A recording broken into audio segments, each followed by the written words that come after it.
On today's episode of WatchJRGo, it's wet outside, and I accidentally ended up with a Corvette. Well, Eric accidentally ended up with a Corvette. You gave me money for once, so I bought something.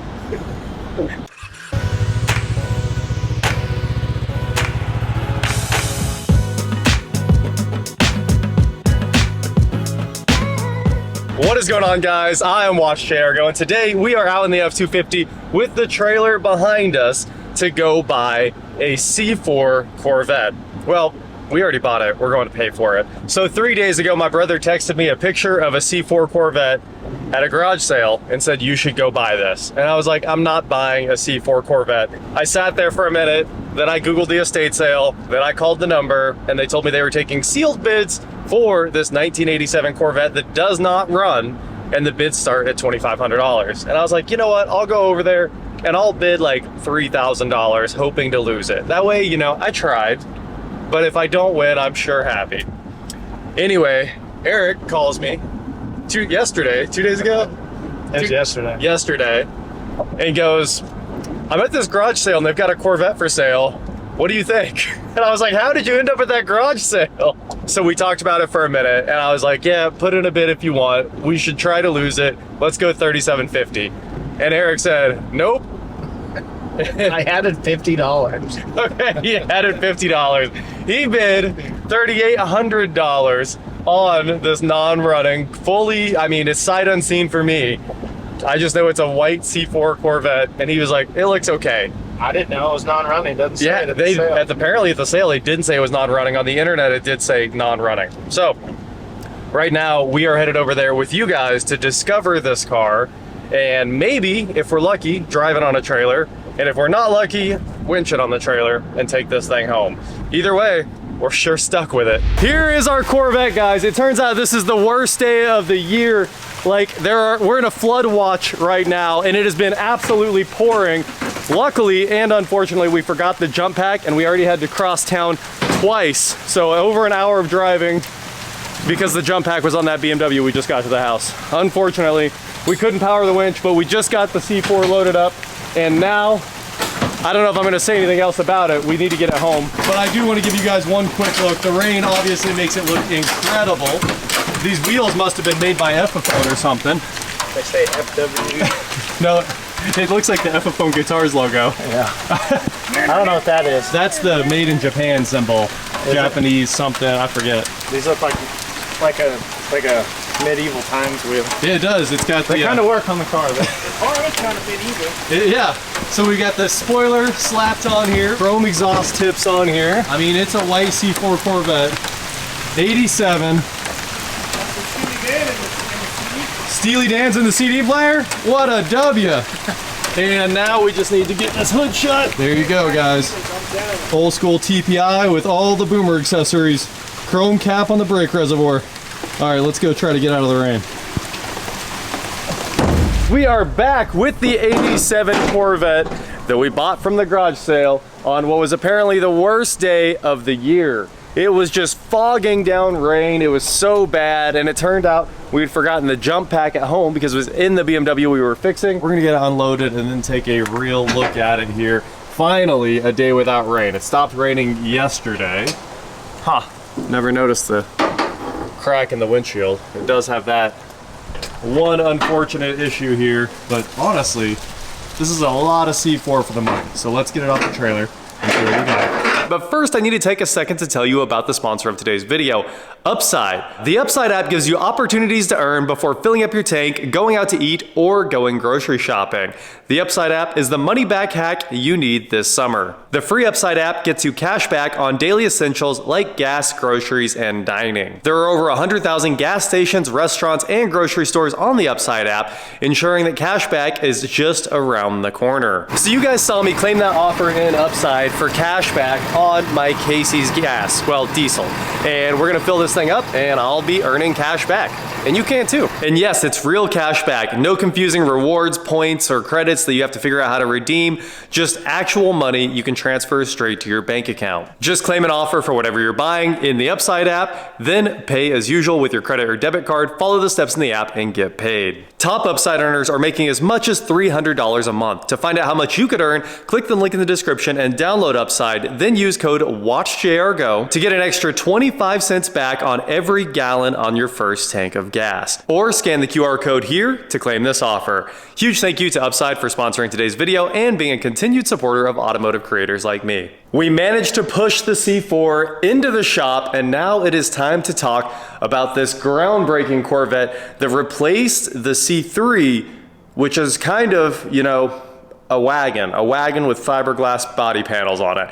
This is the car they called Domestic Dynamite. Now, the C4 ran from 1983 until 1996, a very, very long run for a single generation of a car. Not only that, it went through 4 engines and multiple variations of those 4 engines. Actually 5, we gotta count the LT5 that was of course in the ZR1. There were so many different iterations of this car along its model run, and we're gonna talk about a few of them. So in 1983, of course, there was no real C4 Corvette. They made 43 of them. One of those still exists, and those 43 were just prototypes that were destroyed, excluding the one. And then in 84, this thing was released. People got them. I had one. That had the Crossfire 350 V8 in it. Crossfire was just 2 injectors on top of the intake. Actually, I'll put the clip in here right now. Here is some video of mine in slow motion. It's kind of cool to see. You can literally watch the injectors spray directly into the throttle body. It's kind of interesting because it's just kind of a carburetor with injectors stuck on top of it. It doesn't make any power. It's not really good. I wasn't a fan of that entire setup because it's a V8 that makes less horsepower than your average 4-cylinder. So this has the 350 in it with tune port injection. And then later on, these were updated again, I think in 92-ish, and they got the LT1, and then the Grand Sport got the LT4, which is the hot cam version of the LT1. And then of course there was the LT5, the quad cam version that's in the ZR1. So a whole lot of different engines. But we're gonna talk about this one. In 1987, the tune port injection version of the Chevy 350 got hydraulic roller lifters and an additional 5 horsepower. So it's got a few upgrades over the others, and that same year, Car and Driver voted this one of the 10 best cars in the world. They called it Domestic Dynamite. Now, this thing doesn't really have that much performance. The L98 engine only made about 250 horsepower on its best day. I would assume this one makes a little less than that. Again, absolutely terrible performance from a big old V8. So with the C4 and all the emissions regulations that were holding the engine back, GM concentrated on the handling and the braking performance of this car. And it paid off. It has the fastest 70 to 0 of any car at the time. It might take you a long time to get to 70, but you could get to 0 really quickly. This car, the one I just bought, has a Z51 package on the RPO list, so it has the upgraded handling. And the handling really was the foundation of all the modern Corvettes. The C5, the C6, really 30 years of cars were inspired by this. It has uniframe construction, not unibody. The body panels are not structural. For the most part, they unbolt. If you have to take them all off, which I've done, you have to sawzall all the rear quarters off, but everything else unbolts. So it is a uniframe, which means it's like a welded frame coming from all the way under the car, all the way up into the hoop and into the windshield. This is all basically a single giant piece. And you guys have seen that before on C5s we've stripped down as well. At the end of it, there's really nothing left but like a single frame rail that runs front to back on each side, and then the rest of the car coming up from that and forming the structure of the car. C4s also have mono-leaf construction. So of course there are shocks. There are brand new KYB shocks sitting in here, but the car is supported by a gigantic leaf spring that runs like this. Instead of a leaf spring that runs front to back like you'd see on a truck or some very old cars, these have a mono-leaf which is mounted right here and right here down on the bottom, and then there's just kind of it has a bend that comes down, and that monoleaf is carrying the weight of the car, and it's also the spring for the suspension, and it works really well. And that continued all the way through to the C6 at least, and maybe into the C7. Everyone likes to say the Z51 cars have poor ride quality. I've never noticed that. It's like the first upgrade I do to every one of these cars is buy the Z51 shock absorbers and put them on, especially on C5s with mag ride. Throw that away, Z51 shocks immediately. They don't really cost anything more, and it solves all your problems. You get new suspension and you get rid of the mag. It's not really mag ride, but it's the real-time damping.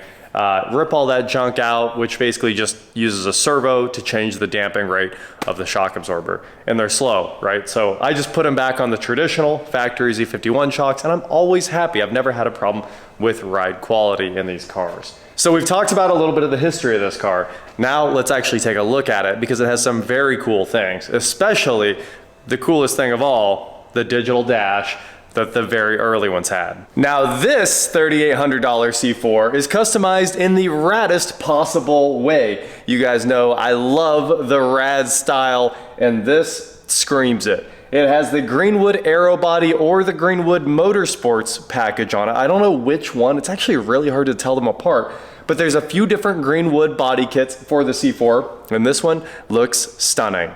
It's missing the front, but all the rest of it's here. Those really cool bronze wheels that are clearly from Epiphone. I don't care what anybody says. If you know, feel free to comment who actually made these below there. Some 16-inch wheels with a polished outer lip and the bronze center. I think they look incredible. I love the spoiler. This car has been repainted, which I didn't know when I bought it, but after looking at it, now that it's in the shop, we've noticed a few places where there's overspray. But with that said, I love the body kit. That's more of the body kit right there. The spoiler is body kit. It's got a little bit of tint on this window that should be redone. You can see it's already purple/blue. No tint on the front windows, which is a little interesting. And again, the front of the body kit is gone, but somebody added an air dam that has brake ducts in it. Like, those are relatively new plastic brake ducts right there with plastic rivets holding them on. Definitely not something I've ever seen on another C4. So the aero body kit has another lower piece that makes the front bumper look quite a bit lower, and the car looks more aggressive, but this air dam looks good too. I don't know why part of the body kit is missing. The hood vents are a Z51 option, if I remember right. This could be an aftermarket hood, but I'm pretty sure this is just part of the Z51 option. Let's open the hood up here. You can do it! It's almost there. Oh, we got it. Whew, there are no hood struts. You are lifting up what must be a 200-pound hood. I know that it's insane because I have fully removed the hood before, and it was a huge pain when I had to do mine. We've got one hood light that works and one that doesn't, which is pretty funny. And obviously, turnover headlights right there. Technically, you could call them pop-up, but they are turnover. It looks like somebody replaced one of the motors, which is cool. And right here, you can see that polished intake on the 350 TPI engine. It also looks like it might have headers. It's got a lot of stuff that's been customized. Kind of interesting. That looked like it was blocked off, but it's actually just kind of a melted connector. Somebody's thrown some like polished brackets on here. What's that, a polished? Oh, a polished smog pump that looks like it's probably unhooked. I mean, good for this car. I am very happy if it is unhooked. So that's under the hood. It's honestly a very cool design to have the wheels completely open. Once you open the hood up, the wheel wells themselves are part of the hood there. So I do want to flip the headlights. And while we come inside, I should show you guys, somebody added some chrome door handle trim. These handles should be black. It actually looks like it's a complete replacement door handle. That's pretty interesting. So let's flip this thing open and see if the headlights flip. Hey, look at that. Whew, it's so cool to see. And both of the lights work. Another thing I can't wait to show you is the digital dash. So let's flip the ignition on. Ah, look how sick it is. And a lot of times these things, they have a polarizer on them. I've had quite a few of these, and the polarizer will go bad in the sun. So the fact that this one is still working pretty well is a good sign that it was never really left out in the sun. So let's hit that animation one more time for you. This was really the car of the future when this animation happened. How sick is that? It's clear the last owner tried to do some other customization here and wrapped everything in carbon fiber. Actually, these are big stick-on covers. Look at that. Either way, it doesn't look great. I would prefer it just being the black plastic that the entire interior is.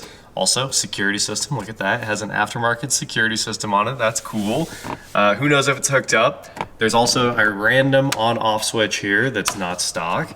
So that's interesting. There's 149,000 miles on the odometer there. That's cool. And this was an early configurable dash. So here in the center, you could set what these things do. So these controls over here, you've got oil pressure, oil temp. If we flip them, oil pressure, 0, oil temp, low. And we can do coolant temp and voltage. Coolant temp, battery voltage, 11.7, little low. And you can turn range and trip on and off as well. So very, very cool. English metric button. Ah, there we go. It's changing the speedometer scale. Kilometers, mile per hour, and instant fuel or average fuel over here on the right side. So there you go, 8.6. Wow, that's some impressive fuel mileage.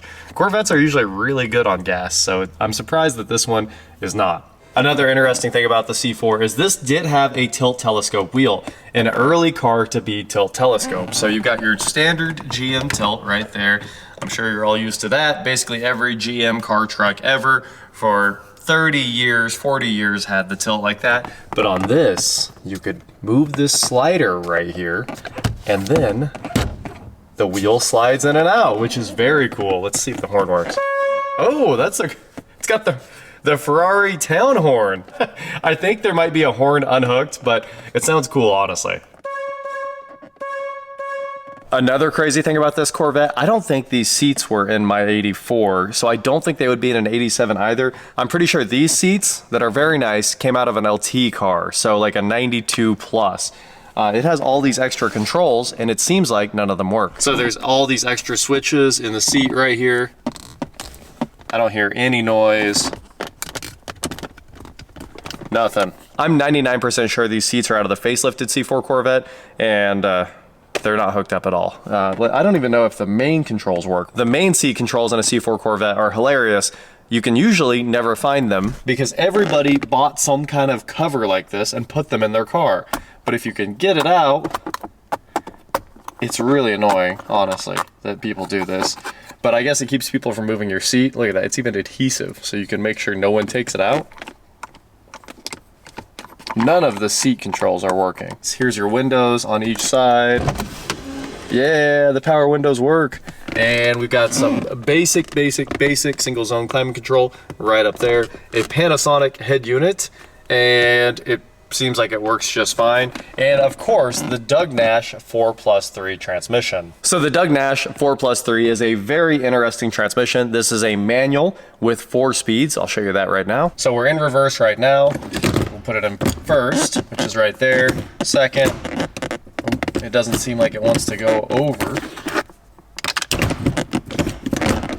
There's third, fourth, and then this button on top shifts the transmission into overdrive. And then I don't remember which gears are the overdrives, but I think it's 2, 3, and 4 again. So after you go through the first 4 gears, you have 3 more overdrives you can shift through. People love this transmission, and I actually think it's internet lore because it's a terrible idea. It's a manual transmission, but with a valve body tacked onto it that's ultra complicated.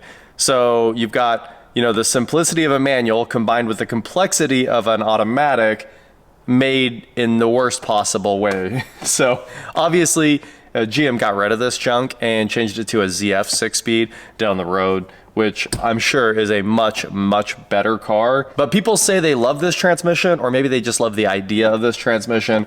I've never actually driven a Doug Nash. It might be interesting once we get this thing running, but I have a feeling I'm not gonna love it. Why should you have to push a button to find more gears? It's just, like I said, a lot of unnecessary complexity that could have been made better by just adding gears to a normal manual.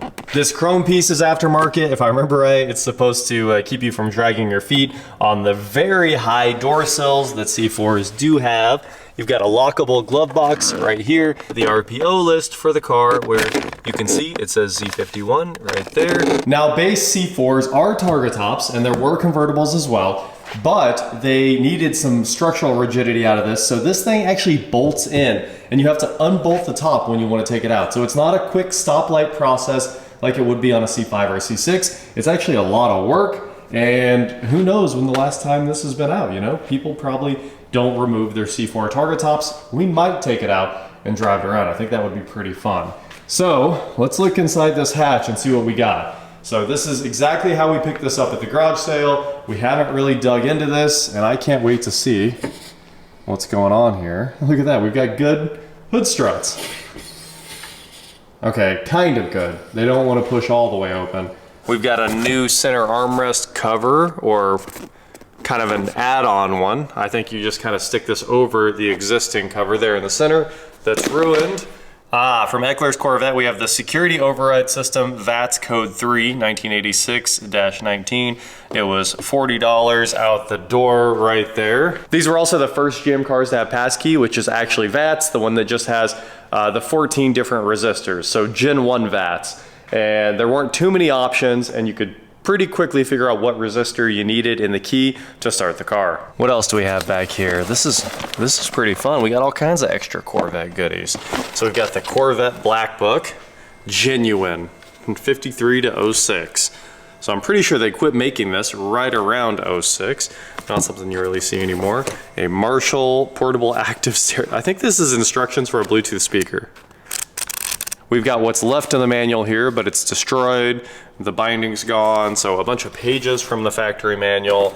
A battery tender, which is cool. Pulse repair charger. All right, that's something. Ah, there we go. That's the exact tool to remove the top from this thing. So a ratchet in it for the top. Is this, oh, look at that. 84 to 96 wrench for the roof panel. Brand new. What's the Black Book have to say about the 87 here? So 20,000 coups. Not rare in the slightest. We have a manual transmission, so we must have the ZLC 350 with 240 horsepower. Like I said, not even 250 on its best day. Engine oil cooler, that's cool. Obviously, the roller lifters, very nice. And Z51 was refined. Convertible derived structural enhancements for to the dash, and a finned power steering fluid cooler. The Callaway twin turbo engine package could be ordered through dealers, and that cost, what did that cost? $20,000 extra. This car was only $28,000 brand new, and you could spend the same price again, basically, to get twin turbos. Interesting. Always got to have the dual roof panels. Every time I spec one, I add them both because you want the clear one and you want the body colored one. It doesn't have electronic air conditioning control, but we do have cruise control, and that was $185 extra dollars. And we do have Z51, which was a little expensive at $800 extra dollars. And we also have rear window defog, $165 more dollars. So that's pretty cool. How many white ones? 3,000 of them. So I have the most unrare Corvette there is. Of course, I noticed there were far more of some of the other colors, but most Corvette guys try to make their Corvette sound really rare, and I think you should do the opposite of that and be like, it's another Corvette, which is always the right answer. It's just another Corvette. What do we have here? Please tell me it's seals. Rear deck trim. Oh, I think it's actually already installed. This looks like a new piece of rear deck trim. There's like plastic barbs on it and stuff. So that looks brand new. Oh, look at that, another wrench. This is not the one I was just holding. This is another one. Cup holders. So these are the cup holders that should, I think, slide beside the passenger seat, because this thing doesn't have any cup holders, which is of course not exactly usable in today's world. Cruise control right there. Third brake light right there from a truck. Yeah, that doesn't make any sense. I don't think that fits this car at all. This looks like it's out of an OBS Chevy. We got some floor mats right there. CDs. All right, I'm excited about this, guys. We've got CDs. We also have Rockford Fosgate 6x9s back there. Very cool. And it came with the tarp for some reason. Literally just a tarp, not a car cover. That's not gonna do us any good there. But let's look inside this CD case and see what kind of classics we have. Good old case logic. Forrest Gump soundtrack. That's all we needed right there. David Sanborn, Frank Sinatra, Dire Straits. I mean, that's probably a good one. Like some Dire Straits. Night Ranger, Roger McGuinn, Jethro Tull, Extreme, David Sanborn, Foreigner. You know that one's probably good. Anything in here? Oh, Alan Parsons Project. These must be really, really, really old CDs, 1986 CBS, because they don't have real labels. Like, they don't have printed labels like this. Most modern CDs have something cool going on, but these are like single silkscreen labels. Some Steely Dan, some Pink Floyd, Goo Goo Dolls, all kinds of good stuff in here. Rush, REM, The Beatles, Stone Temple Pilots. Well, perfect. I can't wait to throw some Stone Temple Pilots in this thing and take it out for a rip. But first, we gotta figure out what's wrong with it. So, let's do some troubleshooting. We are going to try to crank this thing here. What a hilarious lid. So we're TPI 350, covered in leaves, and this crazy intake lid with this K&N on it, held on by baling wire. You ready to try it? It won't over. It will, but you're gonna have to disconnect I tried that too. a terminal.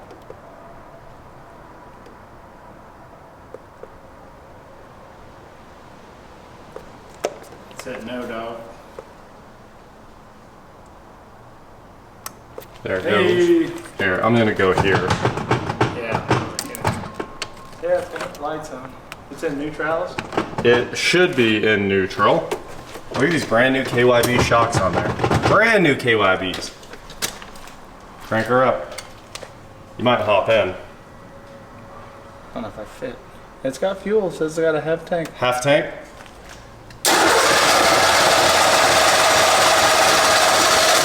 Boy, that cranks really fast. Yes, it does. Let's see if I can get in here. It sits you way down in the top. Oh, I love the seating position. Corvette connection. Arvada 425-9195. Go ahead.